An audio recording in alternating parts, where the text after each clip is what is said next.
नमस्कार मित्रों, the press Hindi के साथ हैं आप और मैं हूं शरद। दतिया में पूर्व गृह मंत्री नरोत्तम मिश्रा का बीजेपी ने टिकट काट तो दिया, लेकिन भोपाल से दिल्ली तक, संगठन से सरकार तक एक सवाल अनुत्तरित है।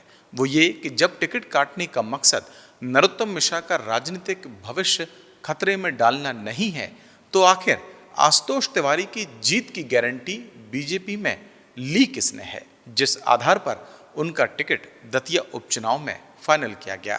थोड़ी देर के लिए इस तर्क को सही मान लेते हैं कि वो कोई सर्वे हुआ होगा जिसमें नरोत्तम मिश्रा की स्थिति उपचुनाव में बेहद खराब बताई गई होगी और दिल्ली ने टिकट काटने पर सहमति दे दी होगी।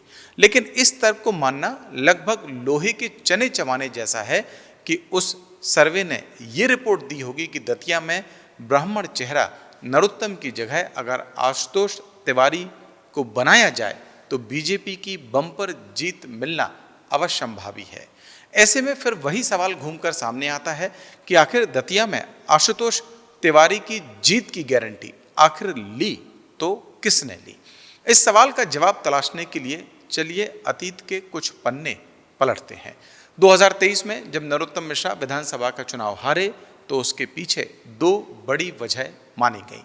पहली वजह तो खुद नरोत्तम ने कई बार मंच से जाहिर की, जिसमें उन्होंने कहा कि उनसे गलतियां हुई जिसकी सजा दतिया की जनता ने उन्हें 2023 में दी।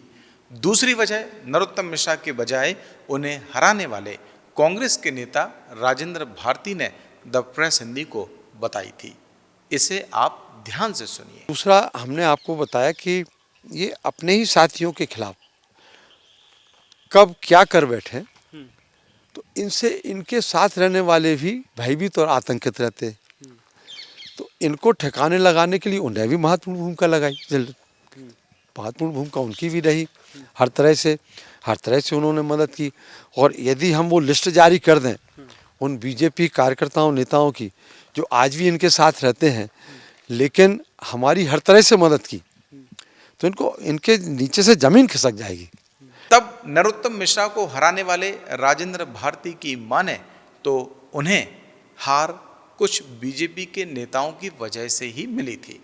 टिकट की रेस में नरोत्तम मिश्रा हारे तो इस बार भी उनकी हार की वजह सर्वे रिपोर्ट से ज़्यादा संगठन के भीतर उनके खिलाफ रहने वाली लॉबी के पावरफुल होने की वजह मानी जा रही है।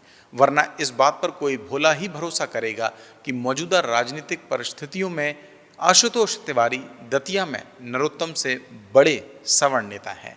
दतिया तो छोड़िए, मध्य प्रदेश में मोहन से पहले जब शिव का राज था तो नरोत्तम मिश्रा की गिनती संकट मोचक नेता के तौर पर होती थी। सड़क से लेकर सदन तक उनकी हाजिर जवाबी और प्रबंधन के कई आर्टिकल आपको अखबारों और वेब की दुनिया में आज भी खोजेंगे तो मिल जाएंगे। मध्य प्रदेश में जब कमलनाथ की सरकार गिरने का एपिसोड हुआ तो उसमें भी बीजेपी की तरफ से सबसे ज़्यादा एक्टिव रहने वाले नेताओं में नरोत्तम मिश्रा की गिनती हुई। सीएम की कुर्सी के लिए कई बार उन्हें शिवराज का उत्तराधिकारी होने का शगुफा छोड़ा गया, लेकिन नरोत्तम मिश्रा कभी नंबर 2 से 1 बन नहीं पाए। फिर वक्त ने करवट ली। 2023 के चुनाव में बीजेपी की बम्पर जीत हुई, लेकिन नरोत्तम मिश्रा चुनाव हार गए। मुख्यमंत्री शिवराज सिंह चौहान भी नहीं बने, लेकिन दिल्ली में वो अपनी जगह बनाने में कामयाब हो गए। नरोत्तम के पास 2.5 साल तक पाने के लिए कुछ था भी नहीं, लेकिन उपचुनाव ने उनके लिए एक उम्मीद की किरण जगाई। लेकिन इस किरण पर ग्रहण पार्टी ने लगा दिया।